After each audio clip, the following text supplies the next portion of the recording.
Bismillaahirrahmaanirrahiim.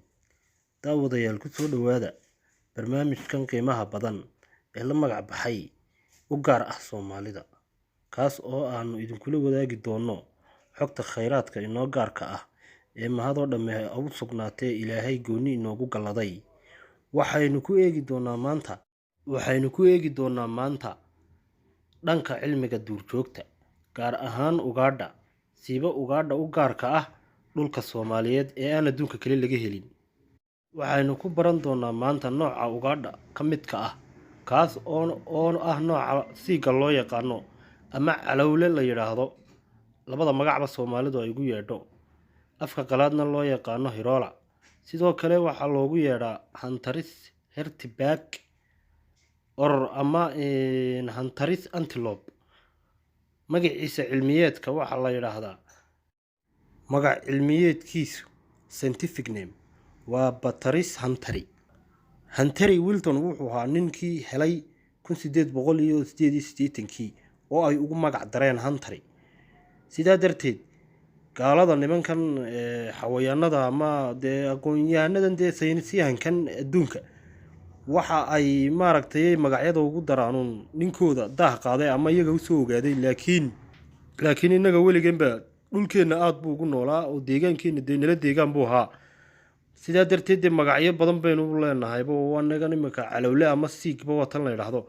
Marka ugumay darin magacii caadiga ahay deegaankan uu ku noolaan jiray in looga yaqaanay, laakiin ninkii iyaga usoo helay bay ugu magac darsadeen. Taasina waxa weeyaan innagaa dayacnay xawayaankeenu adduunka gaadhsiin weynay oo innagii baan macal wax cilmi baadhis aan ku samayn. sidaa darteed ayaynu uga gaabinay kheyraadkii. Siigu haddaba waa nooc ka mid ah ugaadha antelope-ka loo yaqaano geesleyda, gaar ahaan nooca qajaafileyda ah laba suuleyda. Haddaba siigu adduunka waa xawayaanka kasii dabar go-aya oo ilaa 300 ilaa 500 ayaa kusii nool beeraha xawayaanka ee Afrika.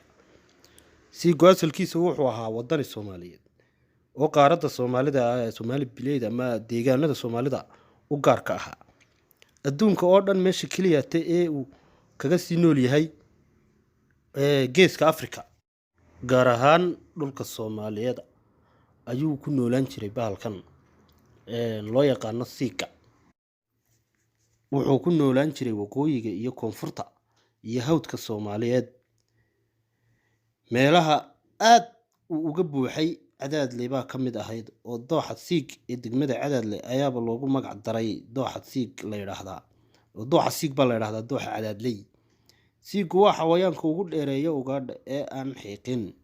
wuxuu leeyahay 4 san oo uu ka neefsado.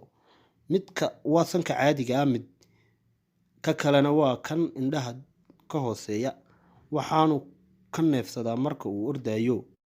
siigu maanta nasiib darro wuu ka dabar go-ay geyiga Soomaaliyeed oo dhan. waxa ugu dambeysay xilligii xaar ama cune oo 1914 meelahaas ahayd, oo uu ka qaxay hubkan casriga ah ee baaruudda leh markii uu geyiga Soomaalida u gacan galay, kaas oo gaalkii gumaystihii Ingiriisku Soomaalida isugu dhiibay oo uu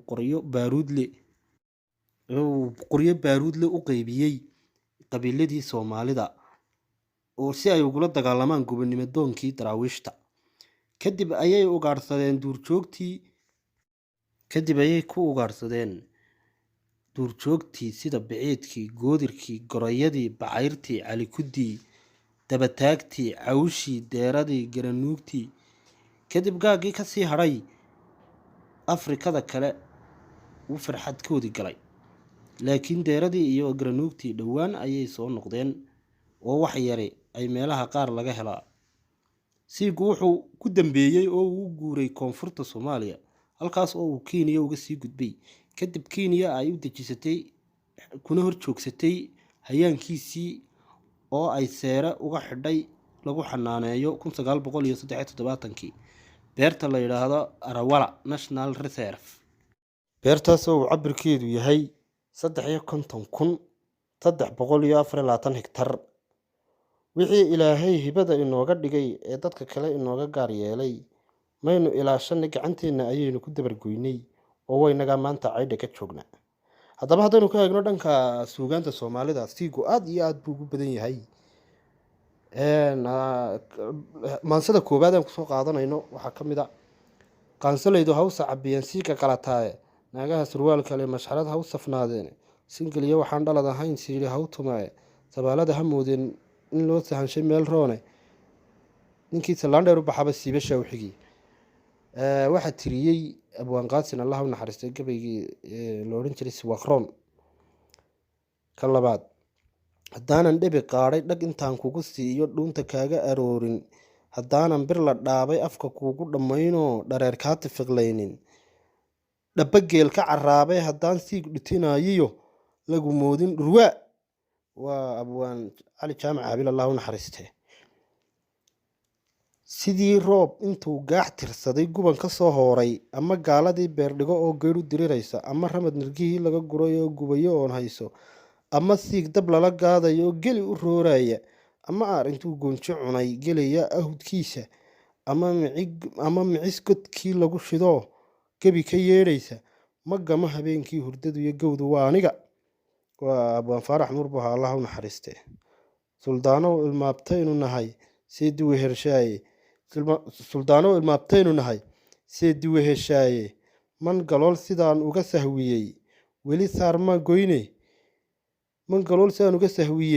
weli ma saar goyne samrina maayo oo aaminaa sabada ceegtaale siig cadar ma laysiin beraan subax tegayaaye mise waan socdaa ee bahay saa tiraa jire abwaan nuur dhagacun allah naxariistan ayuu isna kaasi ahaa. halkaa ceelka awaare cishadan ka waraabsho casarkii ka dhaqaaqo cidijiidkiiyo luudka macaru'us gabadhoo la caraabinayaa haddii aan cadho maalin ciyaarteeda u saaro macambarka gu-oo caydh u daadanayaa curadkii habartay iyo cismaankii ina biixi haddaan siigcadarow cid kaleeto ku siiyo cad xaaraana ah iyo anigaa duuf cunay. waa abwaan nuur dhagacun isna. sabooleeyo agoontoo danyartiisa xariirshoo soobir caydha ku raagiyo siig didaaya ka yeelo abwaan cabdiraxmaan xuseen.